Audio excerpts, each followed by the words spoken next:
Welcome to Drink Beer, Think Beer, the podcast that gets to the bottom of every pint. I'm John Hall.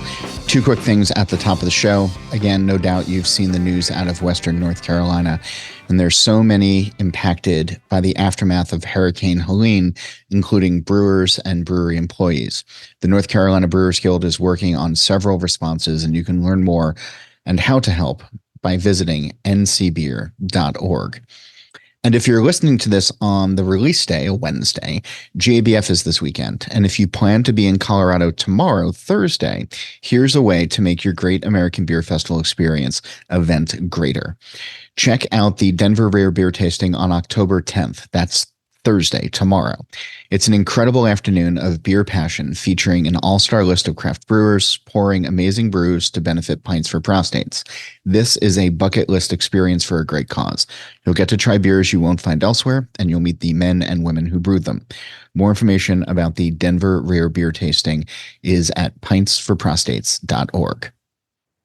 This week on the show, it's the second of two panels recorded live during the Schilling Brewery's Oktoberfest held last month in Littleton, New Hampshire. Again, it's an awesome fest. You should put it on your calendar for next year. But in a minute, you're going to hear a conversation about ingredients with brewers from Fidens Brewing, Deciduous Brewing, and Brewing and Blending. First, please go visit allaboutbeer.com. There, you can find original articles, reviews, news, insights, and other podcasts. Listen to shows like Brewer to Brewer and the All About Beer podcast simply by searching All About Beer wherever you listen to shows. You can also follow All About Beer on Instagram, Threads, X, and Facebook at All About Beer. And to keep up with all of the smoked beer news and releases, make sure you check out This Week in Rauch Beer by searching the group on Facebook or follow at TW Rauch Beer on X, Threads, and Instagram. Glassware and apparel is available on allaboutbeer.com/merch. This show and all of the work we do, it's supported by you. Please go visit patreon.com/allaboutbeer. A few dollars goes a long way to help fund writers, photographers, creators, and editors. And if you'd like to learn more about advertising and supporting All About Beer, please email us at info@allaboutbeer.com. As drinkers, it's hard not to get excited when you hear brewers talking about ingredients, the passion, the exploration, and the flavor. There's so much to the main ingredients in beer that happen in the glass.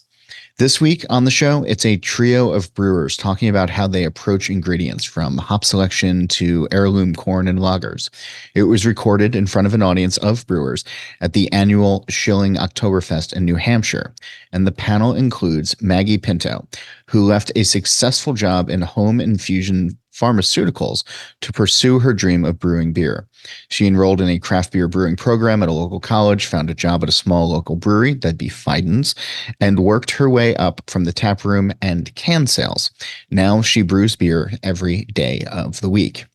Frank Zagami is co-founder and head brewer of Deciduous Brewing in Newmarket, New Hampshire, with his wife, Maryann. Founded in 2014, he is striving to brew exceptional beer within all styles. And Spencer Longhurst is a graduate of the American Brewers Guild Brewing Sciences and Engineering program. Growing up in the Canadian Rockies, he has cultivated a diverse brewing career, having lived and brewed in Canada, the UK, Australia, and the United States.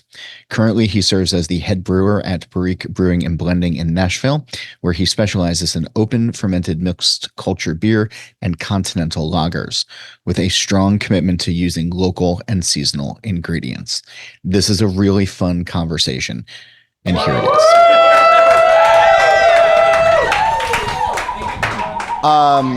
Frank, I know you're the most excited to be here, so I'm going to start with you. Seriously? Yeah. Because malt is an underrated You know I'll drink this whole... Yeah. Malt is an underrated... So we've just had a bottle of the Edinburgher. Jesus Christ. All right. So, nice. Yep. Frank, I want to start with you because malt is an underrated, grain is an underrated ingredient when it comes to beer these days. It's so critically important. We all need it for a variety of things. And before this conversation started, you were talking about the nuance and the importance of layering a grain bill. And I think for a lot of the modern beers that are out there these days, it's like, oh, it's 100% flake oats, or, you know, it's 100% carrot pills, or like whatever else like that. Easy, Fidens. All right, this is not shots fired at you. But you were talking about building layers and building nuance and having dialed in percentages of various malts. And so for you as a brewer, what have you been learning over the years? What's been working for your beers, and why are you advocating for it enough to be talking to me about it before we do a podcast?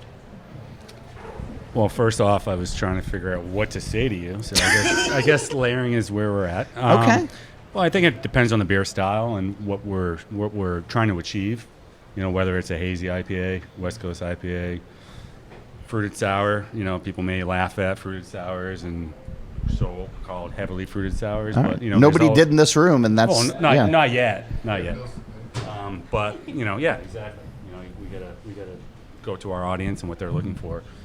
But you know, you got your different base grains. You know, like if we start with the modern West Coast, you know, we're trying to achieve that color, but we don't want to put caramel in our beer. Why not?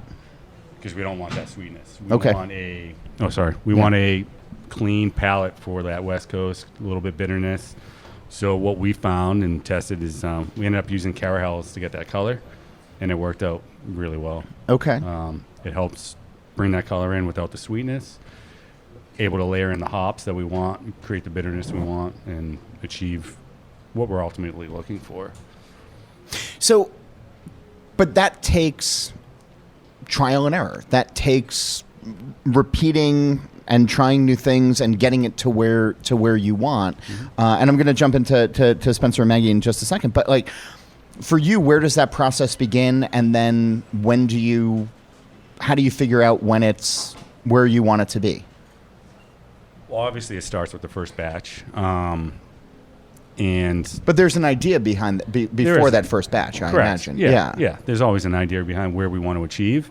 And honestly, every batch we make, we're always tweaking. We're always trying to make a better beer. Like you can't be content on what you're doing ever, especially in the beer world we live in right now. It's really tough. And if you're not always trying to be better, I think you might not make it. I see Maggie nodding along with that. Yeah, I would say that's a pretty huge philosophy at Fidens. We're never content. You are always looking for the next best thing. What can we do to improve? We look to our peers a lot. You know, we'll try something across the country and it'll be a hit to us. And how do we do that?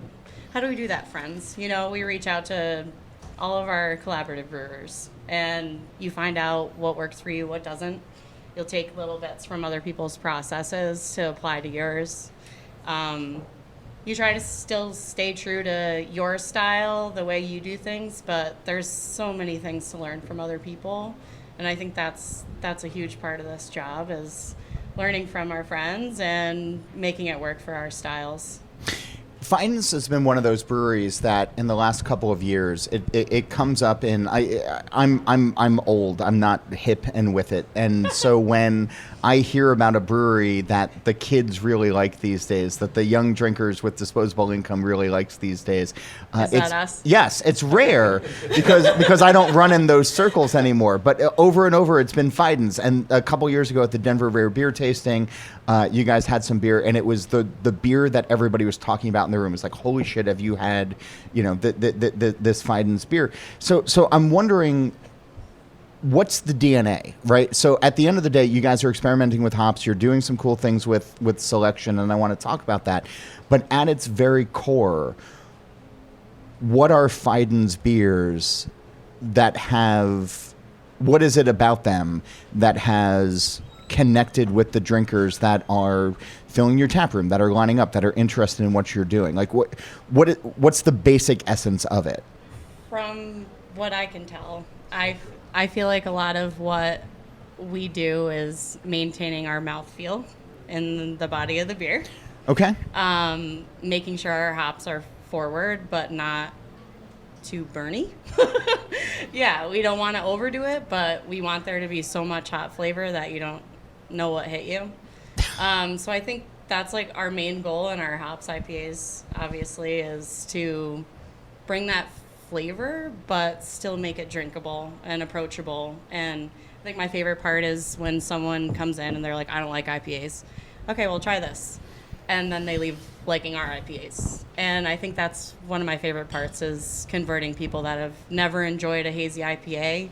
And they're like, this tastes like juice. And I'm like, okay, cool. Like, that's my goal. I want people to leave with like a newfound love for hops.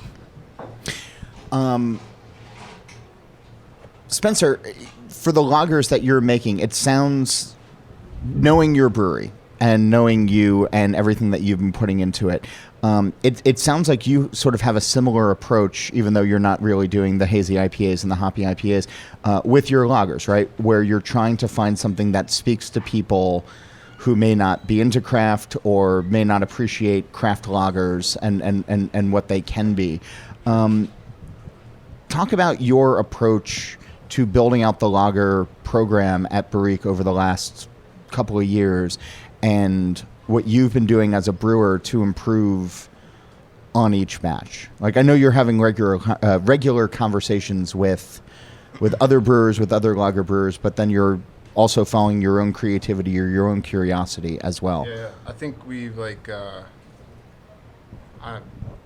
closer. Yep. Yes, sir. Yeah, right here. We're just doing shots of German whiskey, and we've been drinking. No, I think For everybody who's listening at home right now, it is 5 p.m. on Saturday, and we've all been drinking since Wednesday. We're gonna get through it. We're gonna be good. Yeah. We're all in this together. Nobody leaves. I think to answer your question about like the rotating kind of hops or all the different obscure pilsners that we do at Brewer is like, I think we've kind of taken a blueprint of like the IPA breweries, or like, you know, the same-ish beer every week, but with a different combination of Citra and Mosaic and whatever else you're layering in. But gonna move over like, you know, if you take a Pilsner malt base and put different hops from all over the world in it, makes a completely different beer. So that's something that I've been like really trying to do, like, you know, doing silly things like inventing Slovenian Pilsner just because we use Slovenian hops on it. Like, you know, like, if it works for every other country, why can't it work? Yeah. Yeah. Italians have one. Germans have one. Are you looking for a DNA or a telltale sign for the lagers and pilsners that you're making these days? Like, do you want something to be recognizable as coming out of your house? I guess like I want people to like appreciate that we're like always like trying to innovate on like lager beer, like, which is like the oldest beer style that is just crushing it. But I don't know. I think it got such a bad rap, and now here we are in the lager heyday, as people are calling it and stuff. So like, I still want to continue to keep innovating on this thing that was like so bland for so long, and everyone turned their nose up at. And now we're like, hey, it can be all these freaking different things. Like, I censored that for you. You're welcome.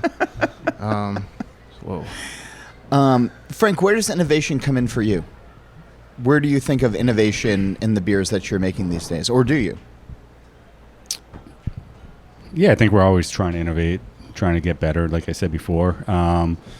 Obviously, for us, you know, fruit sours are a big seller, but hoppy beer will never be outsold. Sure. So we're always trying to find, for our hazy IPAs, you know, what is the best way to do this? You know, you got the Pilsner, you know, we're a Pilsner brewery, Pilsner base.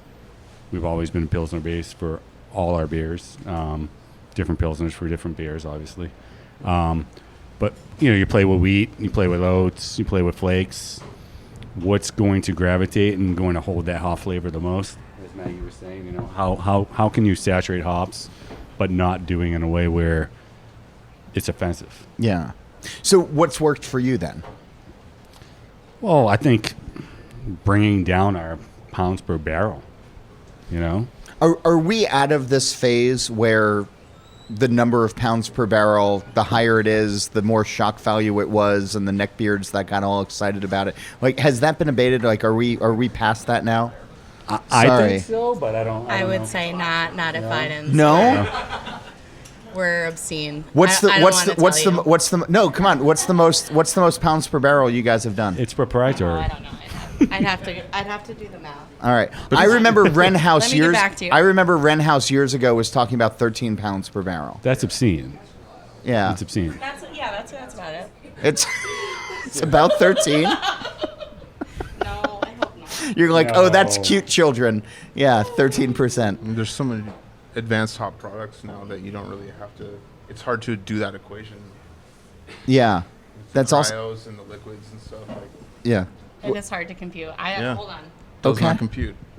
But what about the alternative hop products, though? Like, is that something that like any of you are messing around with? Absolutely. Yeah. Yes. Of All right. course, of Well, course. Spencer, Every tell week. me first, and then I'm going to go to. Well, I'm going to yeah. talk about IPA hops with the IPA folks here. You just got to like Advanced talk into hop the microphone. products. It's a podcast, man. Oh man, I'm like Just talking Jesus to you, Christ. though. Like, I'm not trying. Sorry. All right, here, I'm going to sit here and I'm going to look at you, and we can yeah.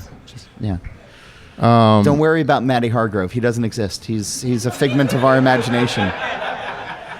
He is an absinthe trip that all of us have never recovered from. It's just Love it, man. Love you, Matty.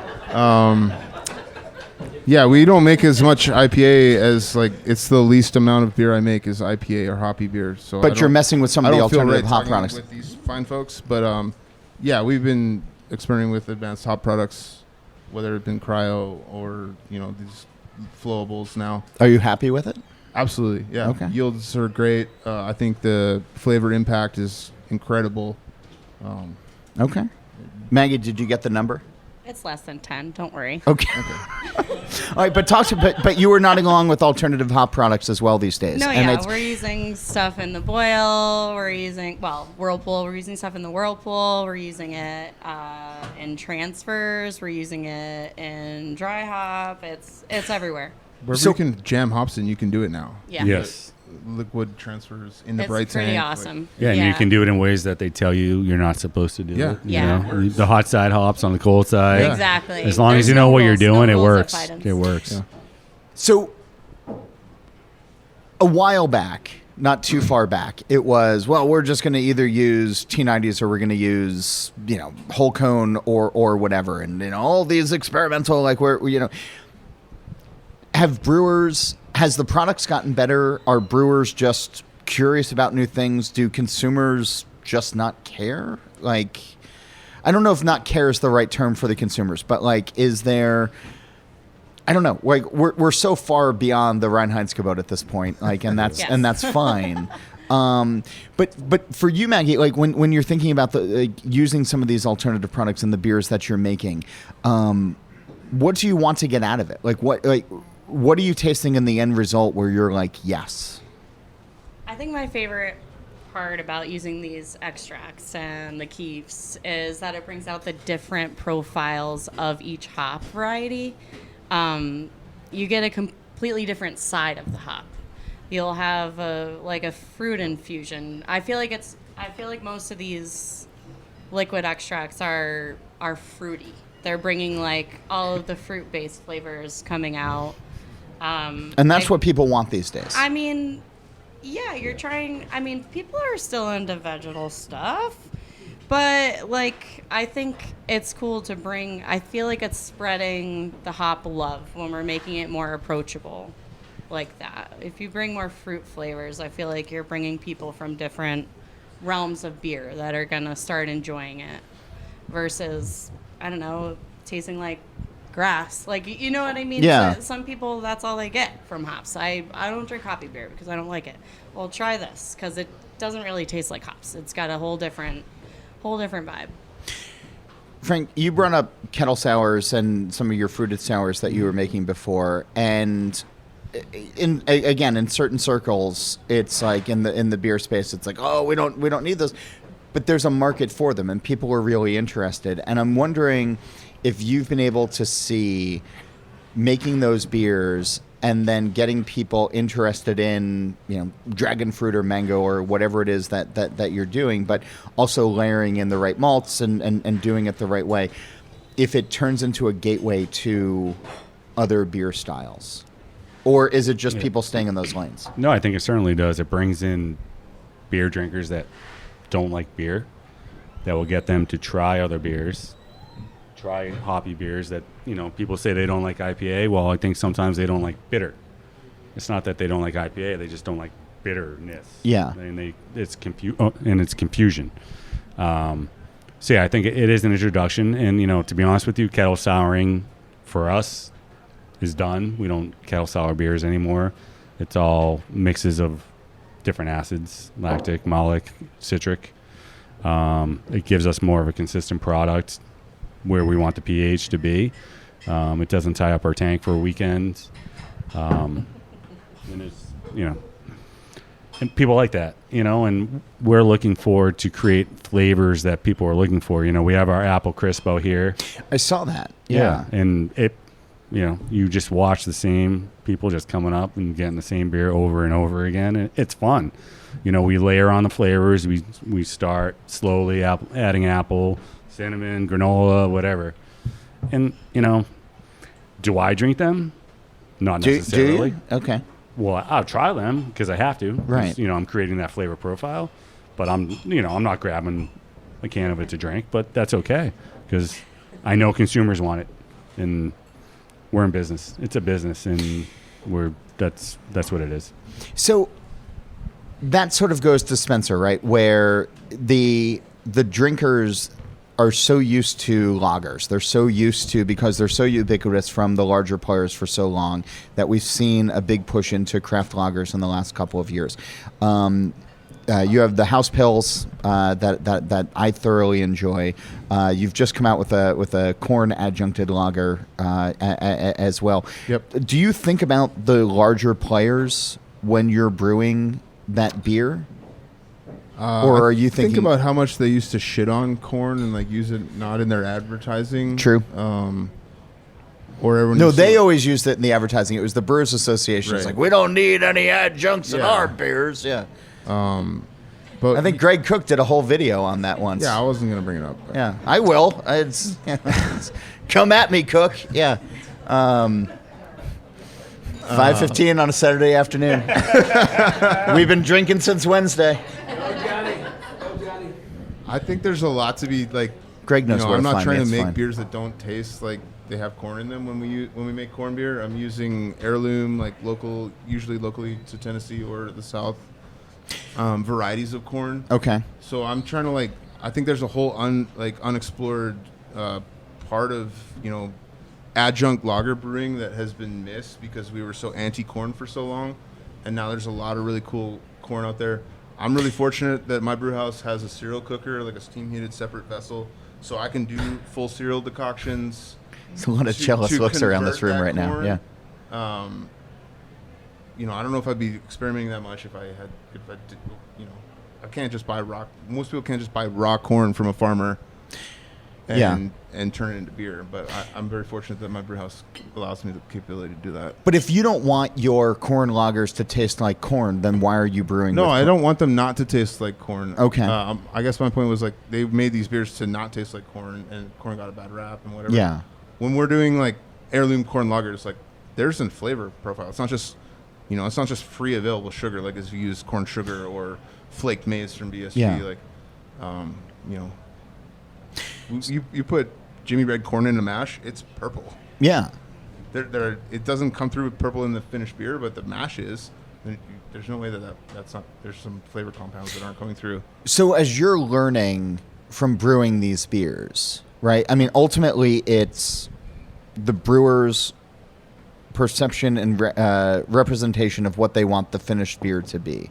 So when you're up on the brew deck, when you're tasting through fermentation, when you're getting ready for canning and kegging, what have you come to look for? Again, with that DNA that I was talking about before, what are you looking for, especially with some of these corn adjuncted beers that you're doing, these lagers that you're doing?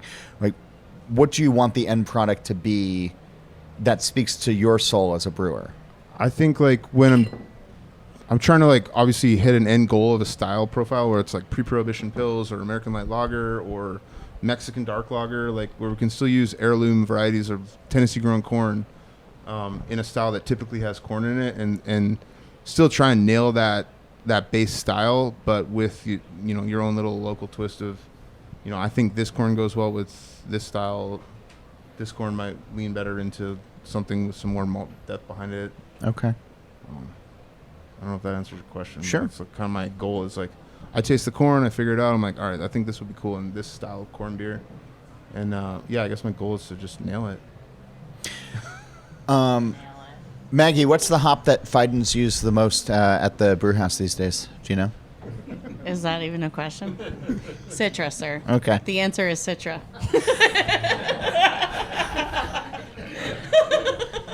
So I would say it's like baseline. Like that is, yeah, it's in a lot of beer. That's the silo in the back. I would say like if I would guess what hop I'm putting in the whirlpool, it's probably gonna be Citra. So when you all are selecting lots, then what do you want your Citra to be? Like what when it comes out of Yakima? Like what's the I've never been to Yakima, okay. But all right. I know Steve really appreciates coming across fruity and dank at the same time. And he's looking for he wants an approachable hop profile. Okay. I know we're fortunate that we usually get to buy out an entire lot. Yeah. And it lasts us for a long time until usually like start getting closer to like end of the summer where new harvest is coming up. Yeah. Well, right. Sometimes we'll have already exhausted our lot that we bought out, and we'll have to have the hop company help us pick a similar lot based on the profile that we chose. Yeah. Luckily, we're fortunate to have a really close relationship with Yakima, and we have them looking out for us, so they know what Steve wants, and we get it. Yeah. But it's also important. But it's important. Fortunate. But it's important to you all to like not have too much deviation from what you've been doing for 10 months out of the year for the final two before the next lot. Yeah. I would say we want our beer to be consistent as far as especially our flagship beers. Like we're looking. We want Jasper to taste the same every time you get it. Okay. Maybe better. That's the flagship. I mean? Each time we want you to have a better glass of Jasper. Jasper is all Citra. So we're looking for consistency, but we're also looking for better. Maybe it's fruitier. Maybe it's even better this year. But how do you have those conversations in the brew house? Like, how do you this is fruitier. This is better. Like, I mean, it's all. Like, I'm not a brewer, so I have a tough time. Right? Like, yeah. Yeah, like we're all. I would say we're all trying to compare what we take out of the beer. Well, we don't really have sit downs. We don't really have time for that. So, I would say like there are times I don't taste the beer cold side until maybe I'm there at the tap room a week or two later, and I'm like, okay, let me try this beer. Like, how's it tasting? Yeah. Like, honestly, I'm so hot side focused that I sometimes don't even. I'm like tasting it throughout the process, and once it's in the bright, I mean, sometimes I don't even get to try it. Yeah, like sometimes I don't even get to try it. But there's people checking at all times. But yeah, I would say, I mean, quality is important. Yeah. We don't put out beer that we don't like. If there's a problem with it, if it doesn't meet the standard that we've set for ourselves and for our clientele, like it's not going out. If it doesn't taste that's like the applause line. That's sorry. that's the. If it doesn't taste like it should, it's not being given out. It's not being canned. It's not going to the tap room. It's not going to be a new beer that we've never done. It's just sorry. Yeah, just rebrand it. Yeah. Yeah. I mean, Sometimes I wish we could do that, but that's just not us, you know? Frank, you've been nodding along as Maggie's been saying all this. You have a microphone. Yeah. You've been nodding along for all of this, but I wanted to talk about base beers and using malt grain bills to build just traditional styles. To go back into, where we all came up on beer before you start adjuncting it, before you start going into different flavors or anything else like that. You've been doing this a while. Like you care about the beers that you're making. Have we lost away? Or has beer in general lost away from just really good, solid base malt recipes without adornments before, it goes out to the public? No, I don't think so. Cool. I don't think so at all. All right. And traditional, we'll speak, whether someone thinks an 8% Imperial Porter is traditional or not, but, we brew that beer, does really well in the market, and it is layered with many different grains. We have our Pilsner, many different wheats. We do chocolate wheat, then we do crisp pale chocolate. We do a bunch of rye. We just layer in flavors, a bunch of different crystals, but more of a beer that's just going to be a beer. A good porter, some body to it. We mash in pretty high, so our residuals are a little high, but something with a good body. But it's a porter that people come back to time and time again. I mean, body, mouthfeel has come up now regularly in this conversation. Spencer, for you, where does that play into the beers that you're making? And is that, and then jump ball for everybody, like, how do you communicate that to the drinkers? Because all of us in this room, like, we understand and appreciate, like, the importance of it, but that's a really tough thing to sort of say to somebody who's having a beer for the first time, or even the 10th time or the 100th time. It's really style dependent for us. Okay.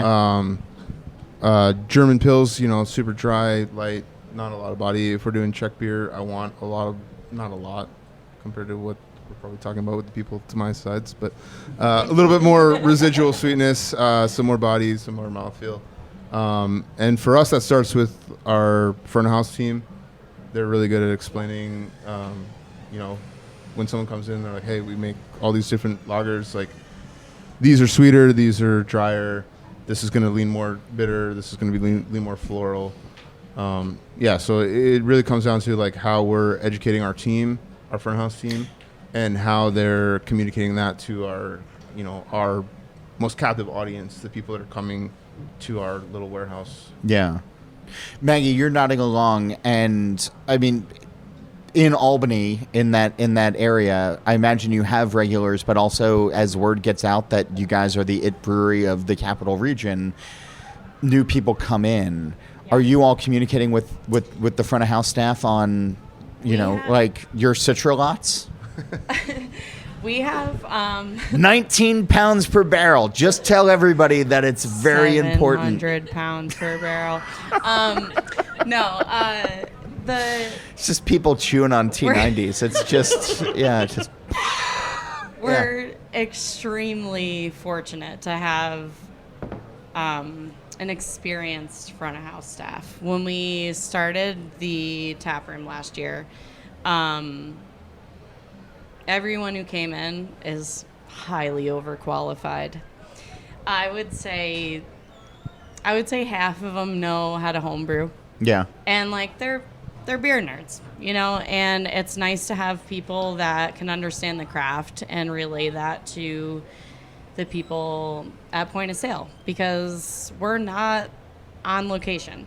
The production space is not at the taproom. Right. So there's no crossover. There's no like brewers popping in and talking to the people a little bit. Like that's not a thing. We're separate.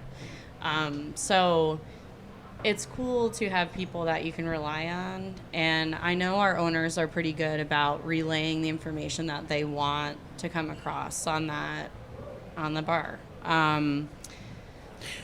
Luckily, we have people that can direct the consumer to which style they want. Yeah.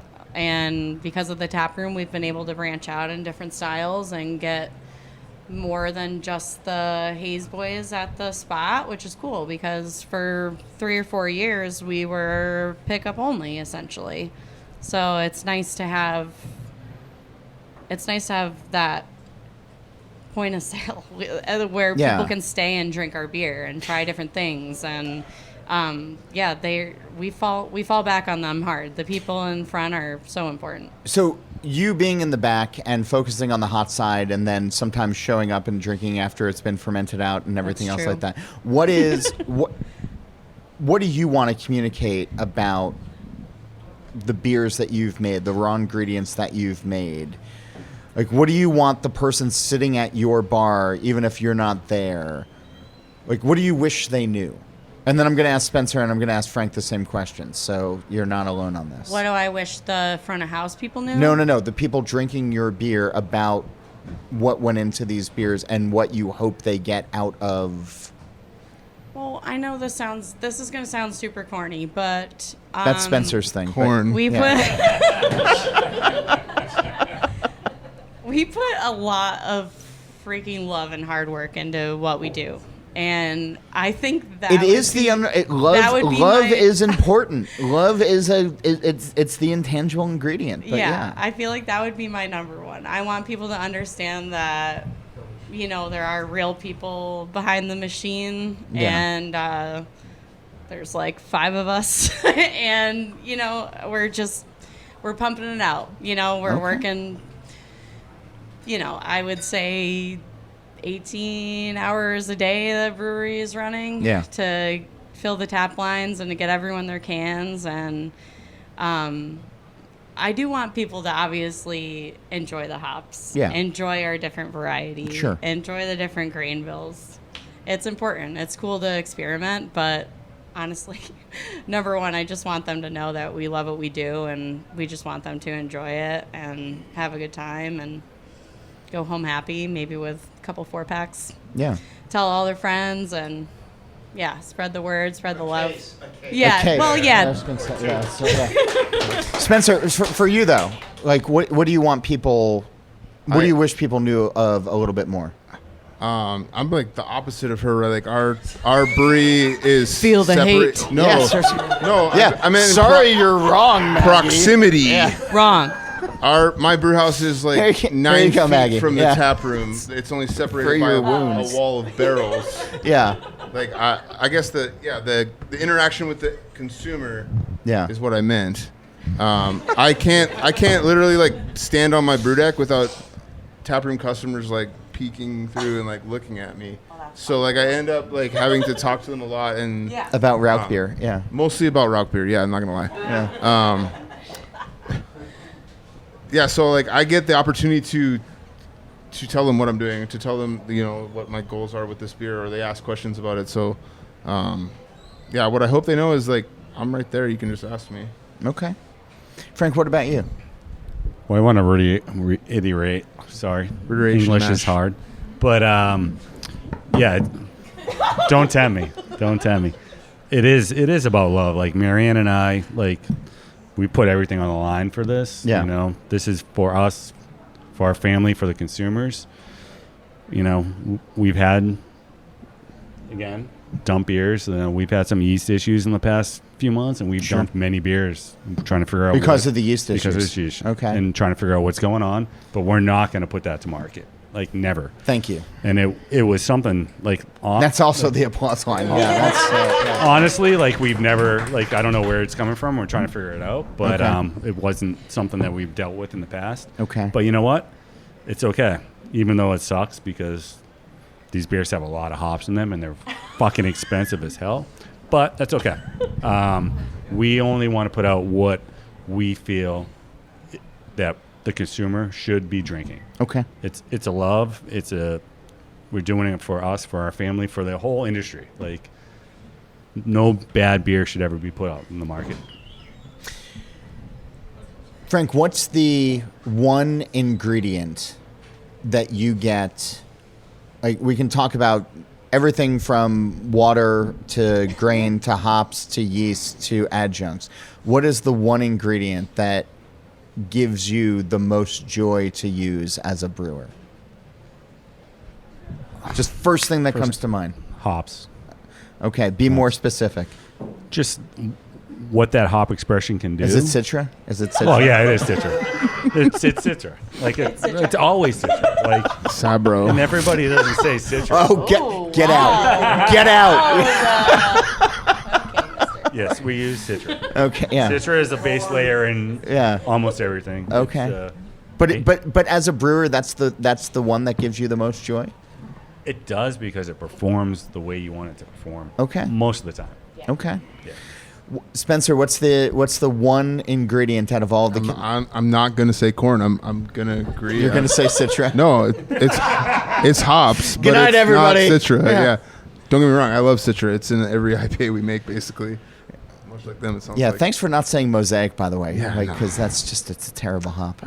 It's not. You got to get the right. No, you have to get the right one. You have to get the blueberry one. You have to get the lot with the blueberry. Absolutely, But dank berries. nobody gets the lot Remember with the blueberry, so all I get is 2016 cat box. Galaxy? That was cool. Which is why It's I like going to Fidens. Yeah. Steve and I talked about this. It's fine. Don't wait. Yes, but all right. Spencer, go ahead. Sorry. hops. Hops. Okay. Yeah, I mean, there's a gamut of flavors too that aren't Citra that are growing around Europe that we can make beer with that I like experimenting with. That's what our brewery does. So it's not, like I said or at the start, like it's not that dissimilar. We're all experimenting with hops with a very similar base beer. Some of them happen to be hazy with a bunch of oats, and some of them are Weyermann Pilsner malt. But we're still trying to like chase different flavors and new things of, the same beer, more or less, like the same IPA or the same Pilsner, but with a different flavor profile from different hops. All right. So Maggie, same question to you then.